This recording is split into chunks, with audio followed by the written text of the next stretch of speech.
बिस्मिल्लाहिर्रहमानिर्रहीम। आज हम यहाँ पे ग्रेप्स की समर प्रूनिंग के लिए जो है वो इकट्ठे हुए हैं और ग्रेप्स की समर प्रूनिंग हम कर भी रहे हैं। आप देख रहे हैं ग्रेप्स उन क्रॉप्स में से है जो कि बहुत ज़्यादा तेज़ी से फैलती हैं, लेकिन हमने उसको अपने उसके जो विद इन उसकी लिमिट उसको रखना होता है, वरना ये बहुत ज़्यादा सॉफ्ट फ्रूट है। अगर इसकी वेजिटेटिव ग्रोथ बहुत ज़्यादा हो जाए तो उससे इसका फल जो है वो छुप जाएगा, उसमें लाइट जो है वो पेनिट्रेट नहीं कर सकेगी, हवा उसमें से गुजर नहीं सकेगी और इस पे बीमारियों का जो है वो बहुत ज़्यादा चांसेस। जिस तरह अगर आप यहाँ पे फोकस करें तो ये हमारे पास कुछ ऐसे थे जो बहुत ज़्यादा छुपे हुए थे, तो उनके ऊपर बीमारियों का अटैक जो है वो कंपैरेटिवली अगर आप यहाँ पे इस पर सर्च करें तो देखें ये आप देखें, अगर ये पाउडरी और डाउनी इस पर आई हुई है, ये आप देख सकते हैं। जी जी, ठीक है, ये बहुत क्लियर तरीके से देख सकते हैं। अगर इसकी कैनोपी ओपन हो तो उस केस में जो बंचेस आपके बाहर थे वो भी आप कंपैरेटिवली आप देख सकते हैं कि जो ओपन हैं, कंपैरेटिवली खुले हुए थे, उनको देख सकते हैं कि कंपैरेटिवली सेफ़र हैं। ठीक है, इस कैनोपी मैनेजमेंट के सिलसिले में जो सबसे पहले विंटर में हमने स्टार्ट किया कि इसके बाजू बना के, और बाजू बनाने के बाद हमने इसको जो है दो स्पर पे छोड़ दिया। उसको छोड़ने के बाद हम देखते हैं कि वो जो 2 स्पर हमने छोड़े होते थे समटाइम उससे ज़्यादा भी निकल आते हैं। तो उन ज़्यादा शाखों की वजह से, ब्रांचेस की वजह से इसकी कैनोपी बहुत ज़्यादा डेंस हो जाती है। उस डेंसिटी की वजह से क्या होता है कि ना तो एयर उसमें से सर्कुलेट कर सकती है, ना उसमें ह्यूमिडिटी जो है वो ख़त्म होती है। उसकी वजह से फिर इसमें बीमारियों के प्रॉब्लम आना शुरू हो जाते हैं, फल की ग्रोथ इतनी अच्छी नहीं होती है। तो उस सिलसिले में आज हम जो है वो समर प्रूनिंग कर रहे हैं। समर प्रूनिंग के कुछ असूल हैं, वो मैं थोड़े से गिनवा देता हूँ। सबसे पहले यह है कि आपने उसकी शाख ब्रांच थिनिंग करनी है, यानी जो ब्रांचेस ज़्यादा लगी हैं उनको कम करना है। दूसरा ये है कि उन ब्रांचेस की आपने पोजीशनिंग करनी है, यानी ब्रांच जो बाकी हमने रख दी हैं उनको आपने प्रॉपर तरीके से मुख्तलिफ पोजीशंस पे बांधना है, ताकि वो हो सकता है कुदरती तौर पे ऐसी पोजीशन की तरफ जा रही हों जो बंच के ऊपर शेड काज कर रही हों या बंच के ऊपर साया बना रही हों, तो हमने उनको बांधना है। और उसके बाद तीसरी जो चीज़ होती है वो है बंच थिनिंग, यानी आपके रिक्वायर्ड नंबर ऑफ़ बंचेस जो हैं उसको मेंटेन करना है। यानी आपका किंग्स रूबी के केस में 20 से 25 कर लें, और दूसरे जो केस है बाकी वैराइटीज़ के केस में 25 से 30 bunches are more than enough आपके बंचेस होंगे, जो कि आपकी रिक्वायर्ड यील्ड जो है वो। अगर आप लेट से किंग्स रूबी की बात करते हैं तो अगर लेट से 1 kg का बंच भी आप हासिल कर लेते हैं, अच्छा बंच आप हासिल कर लेते हैं, तो उससे क्या होगा कि आपका 20 kg तक फ्रूट जो है वो एक्सपेक्टेड होता है। लेकिन किंग्स रूबी के केस में अगर आप मिसाल तौर पे, लेकिन बहुत ज़्यादा फ्रूट लेना कोई अच्छी बात नहीं है। बहुत ज़्यादा एक पौधे से फल लेना ज़रूरत से ज़्यादा, उससे आप क्वालिटी को अफेक्ट कर रहे होंगे। टेबल पर्पज़ के लिए सबसे ज़्यादा ज़रूरी आपकी यील्ड से भी ज़्यादा ज़रूरी क्वालिटी है। जब तक आपकी क्वालिटी अच्छी नहीं होगी तब तक आपका जो कस्टमर है वो आप उसकी तरफ अट्रैक्ट नहीं होगा। तो उसके लिए जो शूट थिनिंग है, शूट थिनिंग जो इस तरह मैंने आपको बताया कि समटाइम्स ये होता है कि हमने जो 2 आइस छोड़ी होती हैं, मैं आपको यहाँ पे क्लियर करता चलूँ जी।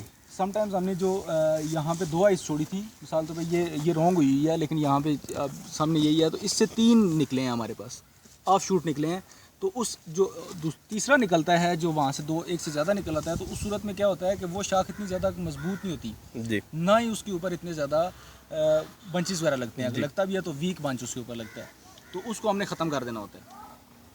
दूसरा ये कि अगर कोई जो हमने छोड़ी हैं ब्रांचेस बहुत ज़्यादा डिजीज़ है या उसमें डाई बैक या दूसरी चीज़ है, तो उसको भी हम ख़त्म कर देते हैं। दैन हम आते हैं शूट की टॉपिंग या टिपिंग जिसको हम कहते हैं, यानी शूट के इनके सिरों को काटना। इनके सिरों को काटने का एक असूल है कि देखें, ये जो आपकी एक शाख है इसके ऊपर मुख्तलिफ पत्ते होते हैं, और एक पत्ता तकरीबन ये 10 दाने जो होते हैं उनको ग़िज़ा पहुँचा सकते हैं। तो इस तरह आपकी शाख के ऊपर तकरीबन 10 से 15 पत्ते होने चाहिए, यानी एक गुच्छे में आलमोस्ट आपके पास 100 से 150 बेरीज होती हैं।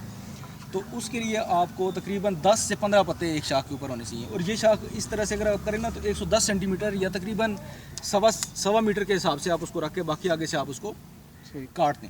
और इसके बाद जब हमने ये टिपिंग और टॉपिंग कर ली, देन हम इसकी पोजीशन करते हैं। अगर वाई होता तो ये बहुत ज़्यादा ईजी होता, अगर वाई होता तो हम इसको कंपैरेटिवली यहाँ पे करके, ये देखें ऐसे करके हम इसको बांध देते, दूसरी शाख जो थी वो उस तरफ जाके बांध जाती। आई पे 4 बाजू अगर हैं तो आपके लिए ये काम थोड़ा सा मुश्किल हो जाएगा। अगर 2 बाजू हैं तो ये बहुत ईजी हो जाता है। नीचे वाला बाजू हम रख के ऊपर ब्रांचेज हमारी रेक्ट प्रायोरिटीज हैं, हम इनको ऐसे ऊपर करके बांध सकते हैं। अब आप भी शायद ये सुन लें कि अब हम आते हैं इसकी बंच थिनिंग की तरफ। बंच थिनिंग जो है वो फार्मर्स के लिए राय साहब ये बहुत मुश्किल प्रैक्टिस होती है। काफ़ी सारे फार्मर्स जो हैं वो इससे जान छुड़ाने की कोशिश करते हैं। तो बंच थिनिंग आपकी क्वालिटी और यील्ड को इम्प्रूव करने के लिए बहुत अच्छी प्रैक्टिस है। तो इसके मैं कुछ प्रिंसिपल गिनवा देता हूँ। बंच थिनिंग करने से पहले आप शूट थिनिंग करें। उससे क्या होगा कि कुदरती तौर पे बंच थिनिंग हो जाएगी। अगर आपकी इस दफ़ा की अगर आपकी वेदर फोरकास्ट जो है वो क्लाउडी या कि सॉरी हेल स्टॉर्म की है तो उसका इंतज़ार करें, तब तक बंच थिनिंग ना करें। अगर ओले पड़ने हैं तो फिर आपकी बंच थिनिंग ऑटोमेटिकली, बल्कि बाद का ज़रूरत से ज़्यादा भी हो जाती है। अगर आपने पहले कर दी तो वो क्या होगा, ओले जो है वो मज़ीद जो है उसको ख़त्म कर देंगे। देन आपने अगर मिसाल तौर पे ये भी हो गया, उसके बाद आपने अगर देखा कि 20 से 25 या 25 से 30 बंचेस से ज़्यादा हैं तो फिर आप उसकी थिनिंग करते हुए ये देखें कि मिसाल के तौर पे एक ब्रांच के ऊपर समटाइम्स एक से ज़्यादा गुच्छे लगते हैं। वैसे यहाँ पे अगर देखें आपको ये डॉक्टर साहब में आप करके बताएं आप मैं करके बताता हूँ। जी। देखिए उसमें चलेगा वो उसमें 30 35 आ 38 तक जाए है। आ जाए आ जाए।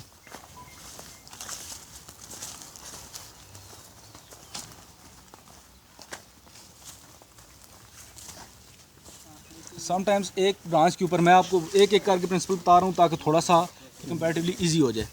समटाइम्स एक ब्रांच के ऊपर एक से ज़्यादा गुच्छे लगे हुए होते हैं। जैसे यहाँ पे ये हम क्लिक कर चुके हैं। अब ये है मिसाल के तौर पे, ये देखें इस ब्रांच के ऊपर एक से ज़्यादा गुच्छे लगे हुए हैं। अब इसको हम क्या करते हैं कि जो छोटा गुच्छा है हम उसको क्या करते हैं, थिन आउट कर देते हैं। तीसरा प्रिंसिपल ये है जी राइट। छोटे को हमने निकाल दिया है, ठीक है।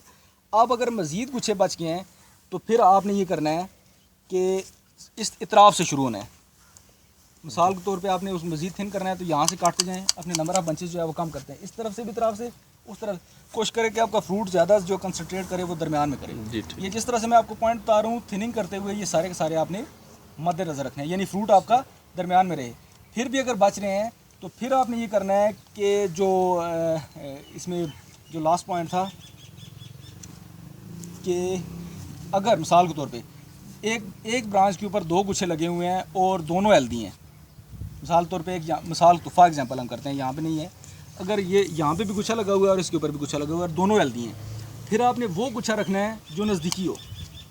अगर दोनों बराबर के गुच्छे हैं तो वो गुच्छा रख लेना है जो इस तने के इस बाजू के नज़दीक होगा। यहाँ से हम क्या करेंगे, उसको थिन कर देंगे। ये डॉक्टर साहब इधर आगे ये आ जाएँ, आगे आ जाएँ। नहीं, ये दोनों ब्रांचेस, हाँ ये देखें।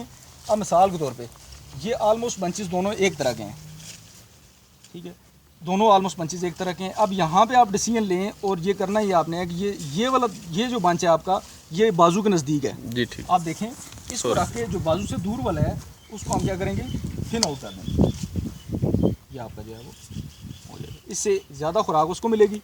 और दूसरी चीज़ ये कि ये जो मैं आपको थोड़ा सा ये चीज़ शुरू में डिस्कस करना भूल गया कि ये जो चीज़ ये समर प्रूनिंग जो है या ये चीज़ें ये आपको आलमोस्ट साउथ पंजाब में आपको 1 अप्रैल को कर लेनी चाहिए, ठीक है। और ये हमारे जो नॉर्दर्न साइड है यहाँ पे आलमोस्ट आपको 15 अप्रैल तक कर लेनी चाहिए। जी ठीक। ठीक है, जितना लेट होते जाएंगे इसमें प्रॉब्लम होती जाएगी। और ये जो आपकी सॉरी बंच थिनिंग है ये आपकी जितनी जल्दी करेंगे उतना ही बेहतर होता है। और आपकी आखिरी चांस ये होता है कि जब तक फ्रूट कलर ना बदल ले तब तक आप इसको कर सकते हैं। अगर फ्रूट रंग बदलने पे आ जाए तो उसके बाद अगर आप इसको करेंगे तो उसका कोई ख़ास फ़ायदा नहीं होना। जितनी जल्दी करेंगे, मैंने बताया कि जल्दी करने से मुराद ये नहीं है कि ओले भी पड़ें और आप भी उसको शुरू हो जाएं। जल्दी से मुराद ये है कि आप सारी उसको करके जितनी जल्दी करेंगे उसका फ़ायदा दूसरे रहने वाले कुछों के लिए ज़्यादा से ज़्यादा हो। ये हमारी समझ मैनेजमेंट प्रैक्टिस। ठीक, राइट, थैंक यू।